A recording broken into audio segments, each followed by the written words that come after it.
मानव समाचार, मानवता के हक में। या वहाँ कोई हमारे हिंदू भाइयों के साथ कुछ हुआ तो उसके बदले त्रिपुरा के अंदर मुसलमानों को बुरी तरह से मारा गया, मस्जिदें तोड़ी गईं, मकबरे तोड़े गए और कानून के दायरे में रहकर भी अगर किसी ने सरकार के कामों की टिप्पणी किया, निंदा किया तो उस पर यूएपीए लगा दिया गया। मतलब ऐसा लगता है कि बीजेपी के राज में अनडिक्लेयर इमरजेंसी चल रही है। वही हालत यूपी की भी है, सेम हालत उत्तर प्रदेश की है। एक पत्रकार ने यूपी में कह दिया कि फलाने जगह पर लोग, गरीबी इतनी है, महंगाई इतनी बढ़ चुकी है कि लोग नमक और रोटी खा रहे हैं। उस पत्रकार को जेल में भेज दिया। एक ने कहा कि उत्तर प्रदेश में ऑक्सीजन नहीं मिल रही थी, उसको जेल भेज दिया। तो इस तरह की चीज़ें हो रही हैं। हमारे पास एक ही रास्ता है और वो रास्ता हमें हमारे पूर्वजों ने दिखाया है, गांधी जी ने दिखाया है। उन अंग्रेज़ों के ज़माने में जिनका सूरज कभी डूबता नहीं था, पूरी दुनिया में उनकी हुकूमत थी, उनके जुल्म के ख़िलाफ़ भी सड़क पर उतरकर हमें आंदोलन करने का पूरा हक था। यहाँ पर रज़ा एकेडमी ने एक बंद का ऐलान किया और उस बंद के ऐलान की वजह से मालेगांव, अमरावती, वाशिम और नांदेड़, वाशिम में थोड़ा हुआ, दंगा हो गया। देखिए, मैं मालेगांव के लोग बैठे हैं, बताएंगे आपको। अभी कुछ लोगों ने एक रैली निकाल दिया और रैली निकाल करके जा रहे थे, पुलिस ने रोका उनको। उसमें कुछ ऐसे तत्व थे, असामाजिक तत्व, नशे बेचने वाले, नशा करने वाले, गुंडा टाइप लोग उसमें उस रैली में आए। और जब पुलिस ने रोका, पुलिस ने वहाँ बहुत ही कायदे से काम किया, शांतिपूर्वक उनको आगे जाने से रोकने की कोशिश किया, जो पुलिस को करना चाहिए था। बगैर परमिशन के कोई ऐसी रैली नहीं हो सकती। तो उसमें कोई लड़के ने पुलिस को मार दिया। जिसने मारा उसको पकड़ के जेल भेज दो, उसको सजा दो। लेकिन वहाँ हुड़दंग मच गई और कहीं पुल बन रहा था, कोई ब्रिज था, वहाँ पत्थर पड़ा था, कुछ लोगों ने पत्थरबाजी कर दिया, जिसकी हम खुली निंदा करते हैं। और जो लोग उसमें शामिल हैं उनके साथ बिल्कुल कार्रवाई सख्त होना ही चाहिए। लेकिन कोई नहीं, पहली बात नहीं है, कोई ये पहली बार नहीं है, ऐसा बहुत हो चुका है। लेकिन मैं एक चीज़ देख रहा हूँ कि अमरावती में, मालेगांव में, नांदेड़ में, वाशिम में एक ही तरह से हुआ सब। मैं सरकार से कहना चाहता हूँ, इसकी इंक्वायरी करो।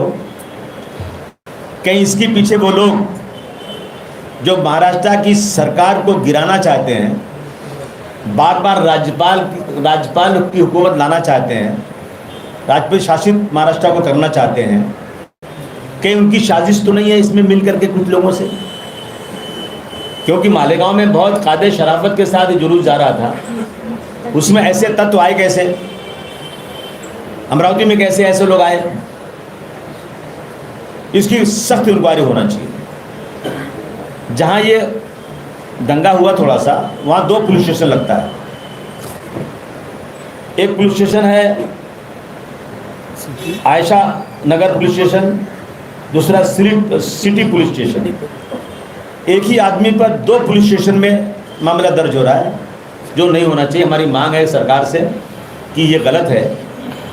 2 पुलिस स्टेशन में एक ही आदमी पे एक तरह का एफआईआर बिल्कुल गलत नहीं होना चाहिए। दूसरी चीज़, अभी तक कोई पुलिस वाला या किसी सरकारी आदमी के ऊपर ऐसी चोट नहीं लगी है, या पुलिस स्टेशन में या कोर्ट में ऐसा कोई एविडेंस नहीं दिया गया है जिसे 307 लगाया जा सके। सभी के ऊपर एक साथ में 307 लगाया जा रहा है। 307 में तो अटेम्प्ट टू मर्डर। देखिए, जब रज़ा एकेडमी ने अनाउंस किया ना, तो उसमें सिर्फ त्रिपुरा नहीं, उसमें अहानत रसूल, यानी रसूल हुजूर सल्लल्लाहु अलैहि वसल्लम, पैगंबर इस्लाम, जिनके लिए इस देश का हर मुसलमान नहीं, पूरी दुनिया का हर मुसलमान अपनी जान देने को तैयार रहता है, उसके बारे में अगर कोई कह दे भाई कि यहाँ पर हुजूर सल्लल्लाहु अलैहि वसल्लम की शान में गुस्ताखी हो रही है, उनके खिलाफ गलत बातें की जा रही हैं, नौज़ुबिल्लाह उनको गाली दी जा रही है। तो कोई भी मुसलमान चाहे कितना ख़राब हो, नमाज भी नहीं पढ़ता हो, उसको भी जोश आ जाता है और वो बिल्कुल मानने को तैयार नहीं होता है। तो इसमें जो हुआ त्रिपुरा के साथ साथ हुजूर सल्लल्लाहु अलैहि वसल्लम के ख़िलाफ़ हो रहा है कुछ, इसलिए ज़्यादा लोग मुसलमान निकल कर रोड पे आ गए। आना भी चाहिए, क्योंकि हम पिछले कई बारों से सरकार से कह रहे हैं, जहाँ कानून बनता है असेंबली में बोल चुके हैं कि स्पीच एंड एक्सप्रेशन के लॉ का फ़ायदा लेते हुए कोई भी व्यक्ति किसी धार्मिक देवी देवताओं को, पैगंबर इस्लाम को, कुरान शरीफ को, देवताओं को, डॉक्टर भीमराव अंबेडकर को, बाला साहब ठाकरे को, मैं सारे लीडरों की बात कर रहा हूँ, उनके ख़िलाफ़ ऐसी कोई बात, जो मर चुके हैं ज़िंदा नहीं हैं, उनके ख़िलाफ़ ऐसी कोई बात बिल्कुल नहीं होना चाहिए जिससे इस देश में रहने वाले, चाहे हिंदू हो या मुसलमान, सिख हो या ईसाई, उनके धर्म को में कुछ उनको ठेस लगे, अपमानित हो।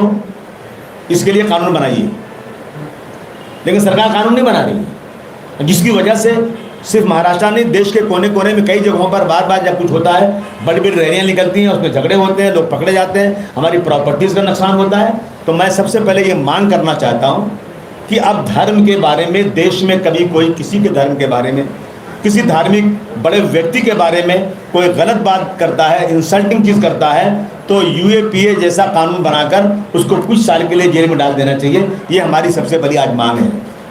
अगर ये होता तो शायद किसी की हिम्मत नहीं पड़ती।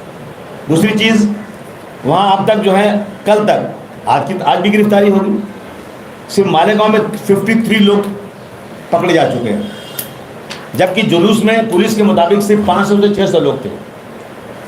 53 लोग गिरफ्तार हो चुके हैं और सब पे 307 लग रहा है। और मैं आपके जरिए से महाराष्ट्र सरकार को, होम मिनिस्टर साहब को कहना चाहता हूँ कि इसमें हज़ारों लोगों को वांटेड दिखाया गया है और उनको गिरफ्तार करने के लिए रातों को पुलिस बगैर लेडीज़ पुलिस को लिए हुए घरों में घुसती है, कबाड़ खोल डालती है, मारती है, लोगों को कपड़े फेंक देती है। हमने पुलिस को अप्रिशिएट किया है, तारीफ़ किया है कि पुलिस ने इसको अच्छा हैंडल किया, लेकिन उसके बाद मुझे लगता है आरएसएस और बीजेपी का दबाव पड़ रहा है, जिसकी वजह से मुझे लगता है कि ये लोग महाराष्ट्र में दंगा करना चाहते हैं। और हम कभी भी नहीं कह रहे हैं कि जो दोषी है उसको मत पकड़ो, जो दोषी है उसको पकड़िए, कानून के मुताबिक उसके साथ कीजिए, लेकिन इस तरह से घरों में घुस करके रात को 2 बजे, 3 बजे, 4 बजे औरतों के बीच में आदमी जाए और कोई लेडी पुलिस भी ना वहाँ पे हो, तो ये कानून के ख़िलाफ़ भी है और ये बंद होना चाहिए। हमारी मांग है दूसरी कि जिन को गिरफ्तार करना है, वहाँ हमारे पास कुल जमाती तंजीम है। कुल जमाती तंजीम का मतलब ये होता है कि जितने भी सेक्शन हैं मुसलमानों के, इन सब ने मिल करके एक बड़ी तंजीम बनाया हुआ है। और अभी नहीं बनाया, ये जब मालेगांव में पहला ब्लास्ट हुआ था ना, उस वक्त से बनी है। शिया, सुन्नी, देवबंदी, बरेलवी और अहले हदीस, सारे लोगों की एक कमेटी है। आप उस कमेटी में जाइए और नाम दीजिए कि भाई ये लोग यहाँ पर दोषी हैं, दिखाइए वीडियो, उनको प्रूफ दिखाइए। इन सब को हाजिर करवाना इस कमेटी का काम है। कमेटी हाजिर करा के कभी कानून हाथ में नहीं ली, लेकिन इस तरह से जो हो रहा है ये बिल्कुल गलत हो रहा है। इसके ऊपर तुरंत बंदिश लगना चाहिए। अमरावती में ये हुआ है और अमरावती के एक बड़े लीडर ने बीजेपी के एक टेलीफोन करके अमित शाह से ये कहा कि यहाँ मंदिरों को तोड़ा गया, यहाँ औरतों को छेड़छाड़ की गई। मैं चैलेंज के साथ कहना चाहता हूँ, एक भी मंदिर को अमरावती में या कहीं भी हाथ नहीं लगाया गया। हालांकि कुछ असामाजिक तत्व अगर वो करना चाहते भी थे तो मुसलमान वहाँ खड़ा होकर के अपनी जान देने को तैयार था कि मंदिर पर अगर एक पत्थर भी आया, कोई आया, तो हम उसे कभी बर्दाश्त नहीं कर सकते। मुसलमानों ने हिफाजत किया, पुलिस ने नहीं, और किसी महिला के साथ कोई छेड़छाड़ नहीं हुई है। लेकिन इस चीज़ को अब मैं देख रहा हूँ कि राजनीतिक फ़ायदा लेने के लिए, अगर पहले दिन अमरावती में कुछ हुआ था तो बीजेपी का काम था, कहती भाई ये लोग शामिल हैं, इनको पकड़ो। लेकिन जो पहले दिन हुआ उसके बाद दूसरे दिन उन्होंने जो है अमरावती बंद का ऐलान करके अपनी राजनीतिक रोटियां सेका और दंगे कराए। वहाँ पर मकबरों को तोड़ दिया गया, लड़ाई झगड़ा किया, मस्जिदों में पथराव किया। तो उसके ऊपर ये क्या तरीका है? तो फिर पुलिस की ज़रूरत क्या है? आप एक्शन का रिएक्शन कर रहे हो, तो ये चीज़ बंद होना चाहिए। ये हमारी मांग है कि तुरंत गिरफ्तारियां रुकना चाहिए, 307 हटना चाहिए, बेकसूरों को छोड़ना चाहिए। एक आदमी बेचारा मालेगांव में है, उसका नाम है, जो आवाज़ लगाता है बुलाने के लिए, अब्दुल रहीम, उसका नाम है अब्दुल रहीम पुकारने वाला, उसका नाम ही है ये। यानी कोई शादी होती है ना, तो पुकारता है कि भाई आज यहाँ शादी है, इतने इतने लोगों की दावत है, हर घर के एक आदमी की दावत में आ जाओ। कोई किसी का इंतकाल होता है, किसी की मृत्यु होती है, तो आदमी पुकारता है मालेगांव में, भाई आज फलाने आदमी का इंतकाल हो गया, आप लोग इतने बड़े जनाजा जाएगा, आप लोग मैयत में शामिल होइए। इसी तरह से जब इसको रज़ा अकेडमी ने अनाउंस किया, तो रज़ा अकेडमी के बोलने के ऊपर उसने जाकर के अनाउंस किया कि भाई आज आप लोग दुकानें बंद रखिए, रज़ा अकेडमी का अनाउंसमेंट है। रज़ा अकेडमी का अनाउंसमेंट क्या गलत किया उसने भाई? उसको पकड़ के बंद कर दिया, एक बार जमानत पे आखिर उठा के बंद कर दिया उसको। ऐसे बेगुनाह लोगों को, जो लोग पुलिस को मदद कर रहे थे कि यहाँ कुछ नहीं होना चाहिए, ऐसे लोगों को भी जेल में डाल दिया गया है और एक माहौल महाराष्ट्र का फिर से ख़राब करने की कोशिश की जा रही है। तो इसके लिए हम होम मिनिस्टर साहब से, चीफ मिनिस्टर साहब से, deputy chief minister Ajit Pawar साहब से, शरद पवार से गुजारिश करना चाहते हैं कि तुरंत डेलीगेशन भेज करके सच्चाई मालूम करके उस पर कार्रवाई की जाए। सबसे पहले मैं एक गलत फहमी दूर करना चाहूँगा कि रज़ा एकेडमी बम्बई ने बंद का ऐलान किया, उसके बाद मालेगांव में जो रज़ा एकेडमी है उसने उसकी तारीख में रज़ाकाराना तौर से बंद का ऐलान किया गया और ये हुआ कि 25 से लोग जो है वो निवेदन देंगे और हुकूमत को अपनी बात पहुंचाएंगे। ये सारे प्रोग्राम होने के बाद जुलूस निकाला नहीं गया। ये सारे प्रोग्राम होने के बाद में कुछ बच्चे आए और वो हुल्लड़बाजी करने लगे और उसमें पुलिस उनको दौड़ाई, क्योंकि हम लोग तो वहाँ पर थे नहीं, हम लोग तो वहाँ से वापस आ चुके थे और उसमें पुलिस में और उनके कुछ हुआ, उन्होंने पथराव किया। उसके बाद जिम्मेदार जब रज़ा एकेडमी, सुन्नी जमीयतुल उलमा और शहर के जो मुअज़्ज़िज़ीन हैं, सब लोग मिलकर पुलिस की मदद करने लगे।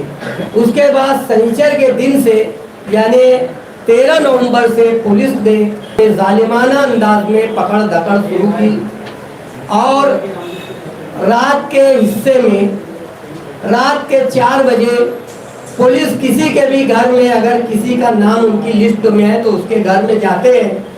वहाँ पर वो आदमी नहीं है तो एक एक कमरे की, गुस्ल खाने की, बाथरूम की तलाशनी लेते हैं, बैटरी चमका कर। उन्हें तो कुछ मिला नहीं।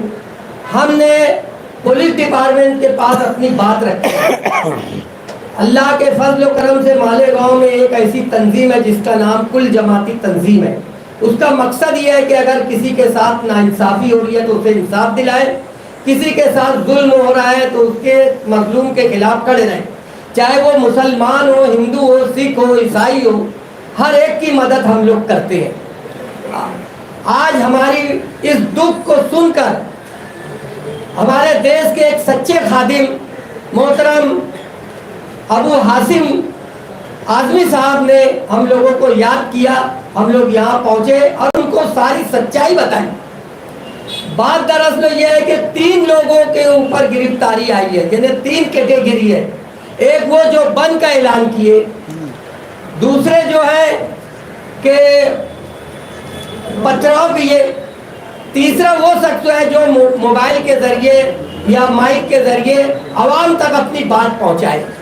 हमारा मुतालबा ये है कि बंद का जो ऐलान करे उन पर भी आप वही कानून लगा रहे हैं। जो लोग माइक में बयान दिए कि भाई रज़ाकाराना तौर से बंद रखे, उन पर भी आप वही धारा लगा रहे हैं और जो बच्चों ने पत्थर चलाया उस पर भी वही धारा लगा रहे हैं। तो ये सरासर नाइंसाफ़ी है। इसलिए हम लोग आज हमारे शहर के, हमारे महाराष्ट्र के सच्चे खादिम के पास हाजिर हुए। ये कौम मिल्लत का दर्द रखते हैं। कई बार मालेगांव ये दौरा किए हैं और किसी भी जात, बिरादरी, धर्म के लोगों के दुख में खड़े रहते हैं। यही आस और उम्मीद लेकर हम लोग यहाँ हाजिर हुए और हमने जो निवेदन की कापी है वो आप तक दी है।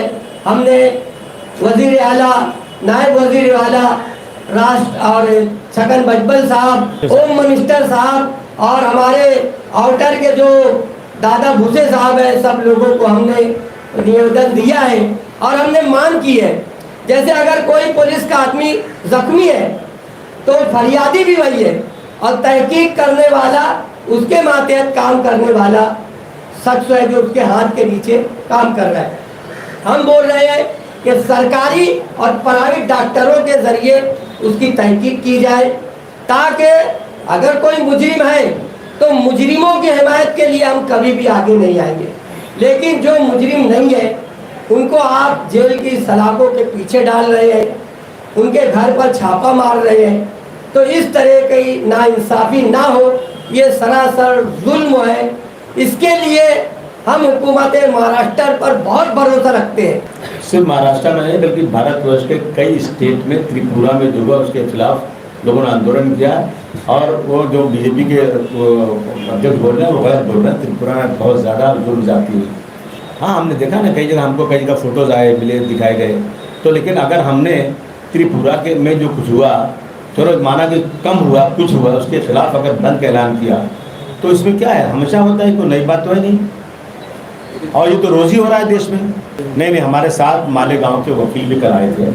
शाहिद साहब जो बॉम्बे में रहते हैं, जमीयत उलमा के वकील हैं, वो खुद त्रिपुरा जा चुके हैं और त्रिपुरा से सारी न्यूज़ ला करके उन्होंने कल होम मिनिस्टर साहब को दिया। मेरे साथ वो कल होम मिनिस्टर साहब से मिले थे, उन्होंने सारी चीज़ बताई। वहाँ दो लड़के बात कर रहे हैं आपस में। एक कह रहा है कि तुम हिंदू हो, तुम मुसलमान बन जाओ। एक मुसलमान लड़का हिंदू से बोल रहा है तुम मुसलमान बन जाओ। अगर तुम मुसलमान नहीं बनोगे तो अभी समाजवादी पार्टी की सरकार आने वाली है, अलीगढ़ में मुसलमान हिंदुओं का रहना बहुत मुश्किल हो जाएगा। ये पूरा बीजेपी ने वायरल कर दिया। और उसके बाद जब इंक्वायरी हुई तो दोनों हिंदू ही थे, आपस में मुसलमान कोई था ही नहीं। उसके बाद आपने देखा आगरा के अंदर क्या हुआ। आगरा में एक समाजवादी पार्टी का प्रोसेशन जा रहा था महंगाई के खिलाफ। उसमें बीच में एक आदमी आगे चिल्लाया पाकिस्तान जिंदाबाद, और आप लोग जैसे टीवी वाले मेरे पास आ गए माइक लेके, अबू आसिम जवाब दो, समाजवादी पार्टी जो है पाकिस्तान जिंदाबाद बोलती है। मैंने बोला ऐसा हो नहीं सकता। उन्होंने मुझे वीडियो दिखा दिया, वीडियो में एक आदमी बोल रहा है, तो मैं समझा कि मैं बोला ऐसा हो नहीं सकता। दाल में काला है, अखिलेश यादव जी समाजवादी पार्टी में पाकिस्तान जिंदाबाद कैसे बोल सकते हैं? और थोड़ी देर बाद मालूम हुआ कि वो आदमी बीजेपी का था, पकड़ा गया वो। तो ये चीज़ें हो रही है रोजाना देश में, इसके ऊपर तो कोई मीडिया दिखाते ही नहीं। मैं मीडिया के लोगों से हाथ जोड़कर निवेदन करना चाहता हूँ कि प्लीज़ सच्चाई दिखाइए, दिखाइए ज़रा सच्चाई। आप सच्चाई नहीं दिखा रहे हैं।